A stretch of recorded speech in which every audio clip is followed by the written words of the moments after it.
Hello friends, रघुकुल रीति 777 tarot में आपका स्वागत है। और आज हम एनिमल स्पिरिट और स्टोन एनर्जी को कंबाइंडली देखेंगे।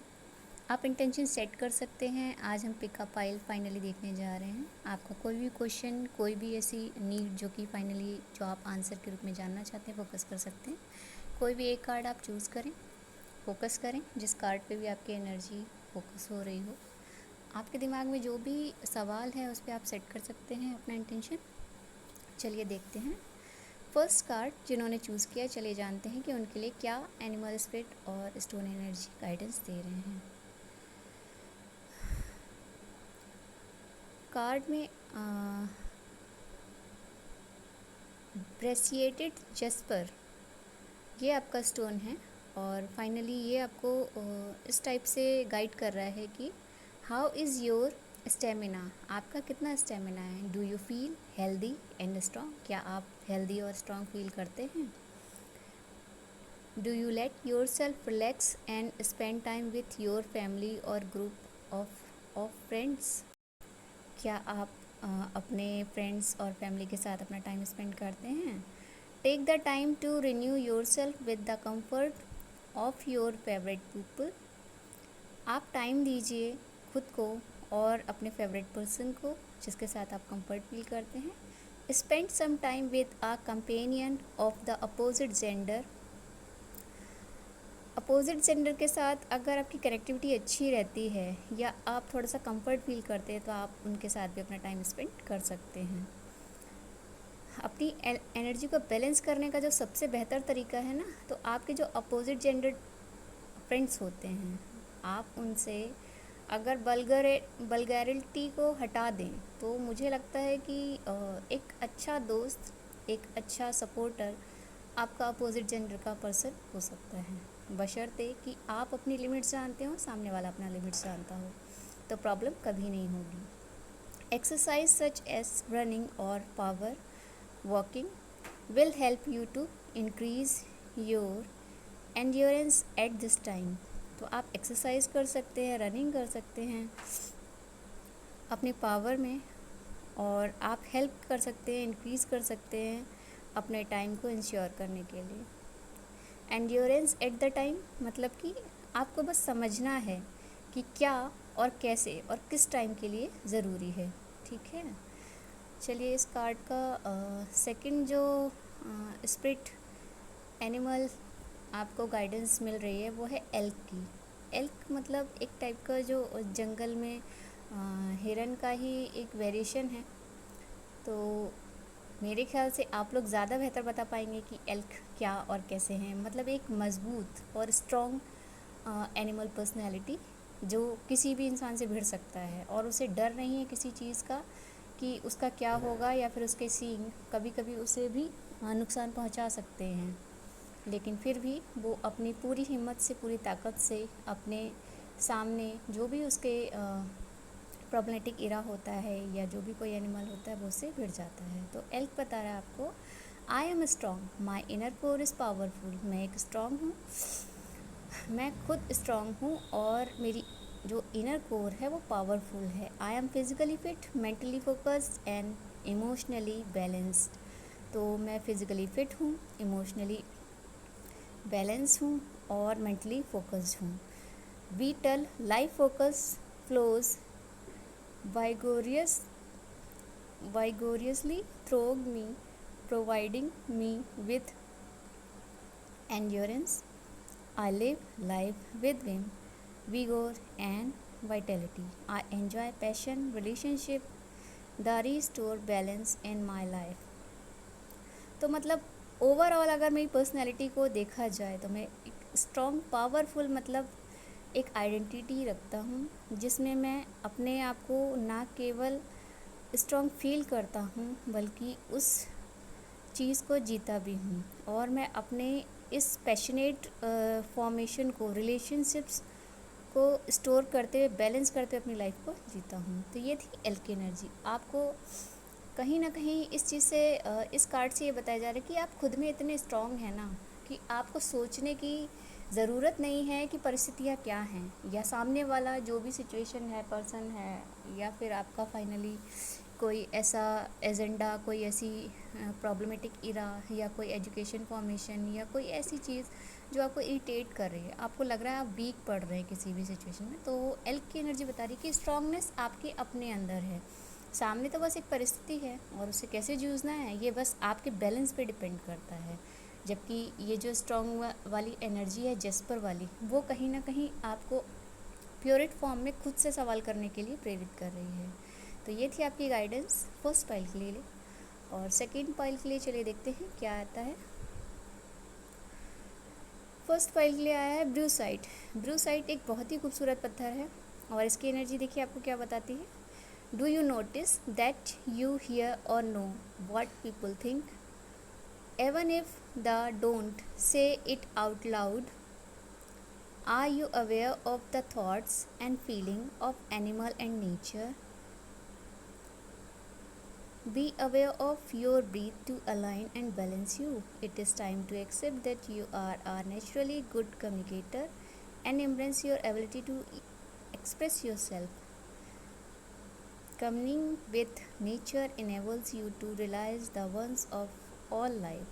Allow your connection with nature to expand your spiritual awareness.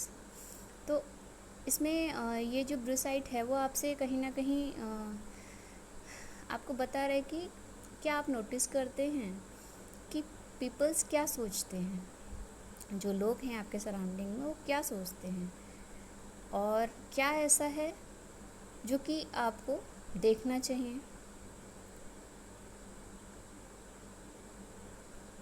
और इसमें ये बताया जा रहा है कि अगर आपकी थॉट एंड फीलिंग्स जो हैं वो एनिमल्स एंड नेचर के सराउंड में हैं, तो आप कितने अवेयर हैं, कितनी आपकी ब्रीदिंग अलाइन है, कितने बैलेंस है आप, ये कहीं ना कहीं आपको अपने आप से पूछने की ज़रूरत है। और ये जो टाइम है वो आपको एक्सेप्ट करने की ज़रूरत है कि आप नेचुरली एक गुड कम्युनिकेटर बने, एम्ब्रेस करें अपनी एबिलिटी को अपने साथ, अपने सेल्फ के साथ एक्सप्रेस कर पाएँ उस चीज़ को। Communing with nature enables you to realise the oneness of all life. तो मतलब जब आप कम्युनिकेट कर पाते हैं नेचर को इनेबल करते हुए, तो आप अपनी पूरी लाइफ को वननेस के साथ जी पाते हैं।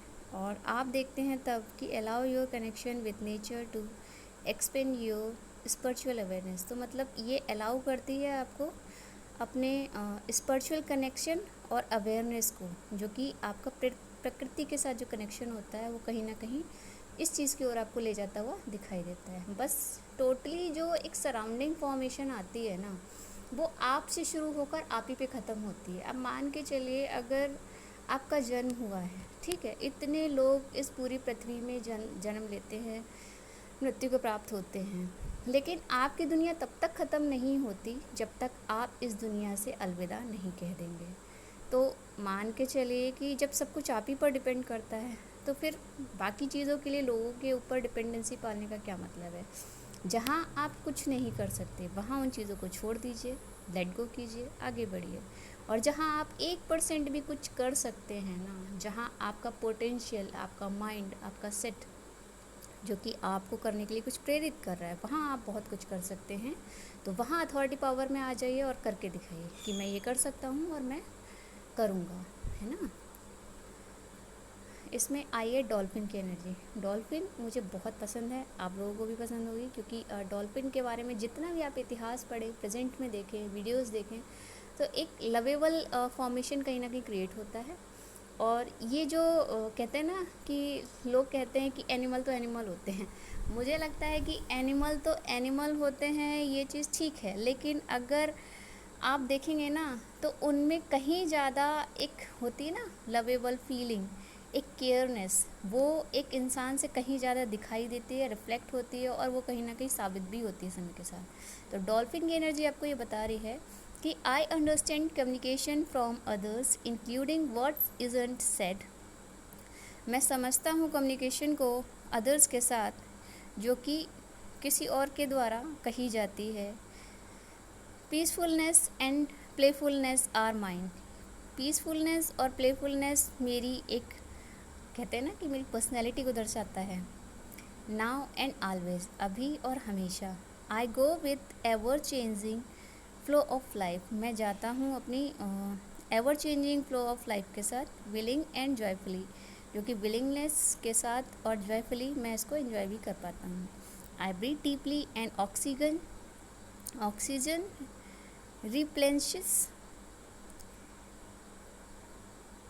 Replenish my body. तो जो मेरी ब्रीथ है वो डीपली मेरी ऑक्सीजन को रिप्लेनिश करती है मेरी बॉडी के लिए। और every breath I take increase my life force and vitality. तो जो प्रत्येक ब्रीथ होती है ना, वो कहीं ना कहीं इंक्रीज़ करती है मेरी लाइफ जर्नी को और फोर्स करती है मेरी वाइटलिटी पावर। तो कहीं ना कहीं अगर आप इस एनर्जी से कनेक्ट हो रहे हैं, ये एक प्रकार का गाइडेंस इस प्रकार से भी दिया जा रहा है आपको कि आपको डॉल्फिन की एनर्जी और साथ ही साथ ब्लू साइड की जो एनर्जी है वो आपको नोटिस करने के लिए कि आप में जो पावर है, जो आप में एक स्टेमिना है, जो आप में एक जो लाइटनेस है ना, लोगों से कम्युनिकेट करने के साथ साथ खुद के साथ लोगों के साथ कनेक्ट करके इन्जॉयमेंट वाली जो फीलिंग है ना, वो आप जब खुद में फील करेंगे तो दूसरों तक भी वो एनर्जी जाएगी। और ये एनर्जी फिर कहीं ना कहीं जब लौट कर वापस आप तक आती है तो आप ना केवल हेल्दी और हैप्पी फील करते बल्कि पीसफुल माइंड भी आपका कहीं ना कहीं क्रिएट होता है। तो जब आप ऐसी एनर्जी में आएंगे तो फोकस करते हैं फिर आप अपने से बेहतर परफॉर्मेंस के लिए, चीज़ों के लिए जो फाइनली आपको लग रहा था कि शायद थोड़ा सा टफ़ है, लेकिन वो ईजियर हो जाता है जब कम्युनिकेट आप इजीली कर पाते पीसफुल माइंड के साथ और एक जॉयफुल अवेयरनेस के साथ। आप जब कोई चीज़ कनेक्ट करते हैं तो वो बहुत अच्छे से काम करती है। तो ये थी आपकी एनर्जी अपडेट। और मुझे लगता है कि स्पिरिट एनिमल्स से बेटर आपको जो लव अफेक्शन है, जो कनेक्टिविटी है, वो कहीं शायद और देखने को मिलेगी नहीं। एक स्पिरिट जो होती है ना, स्पिरिट एनर्जी, एक होता है नेचर।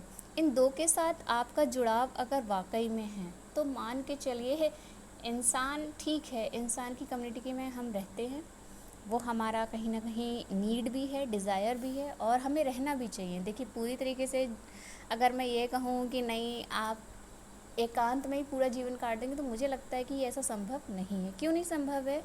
क्योंकि अगर एकांत में ही काटना होता ना तो शायद ईश्वर इतना डेवलप नहीं करता इस संस्कृति को जो कि ह्यूमन ने खुद से बनाई है। कहते हैं ना ह्यूमन मेड। नहीं तो अगर सब कुछ वैसे ही बेटर होता तो मेरे ख्याल से जंगल समाप्त होने की बारी आती ही नहीं। लेकिन कुछ चीज़ों को बेटर करने के लिए इंसान की मेंटली पावर को, फिज़िकल पावर को और बाकी चीज़ों को अदर से बेहतर दर्शाने के लिए कहीं ना कहीं ये चीज़ जो क्रिएट की है नेचर ने, तो वो ये बताती है कि अगर मैं क्रिएट कर सकता हूँ तो मिटा भी सकता हूँ। तो कहीं ना कहीं वही चीज़ फिर प्रकृति दिखाती है, चाहे वो नेचर के फॉर्म में हो, चाहे स्पिरिट गाइड्स के फॉर्म में हो और चाहे किसी और फॉर्म में हो। तो बस आपको बैलेंस बनाना है हर एनर्जी के साथ और आप फिर देखिए प्रोग्रेस आपके हाथ में है। गलत ना कीजिए, ना करवाइए और ना सही। क्यों? क्योंकि इसका एक मेन रीज़न है कि जब आप गलत करते हैं तो फिर जब आपके साथ गलत होता है तो आपको ये फील होता है कि मेरे ही साथ क्यों, जबकि आप ये भूल जाते हैं कि आपने भी किसी के साथ ऐसा कुछ किया था।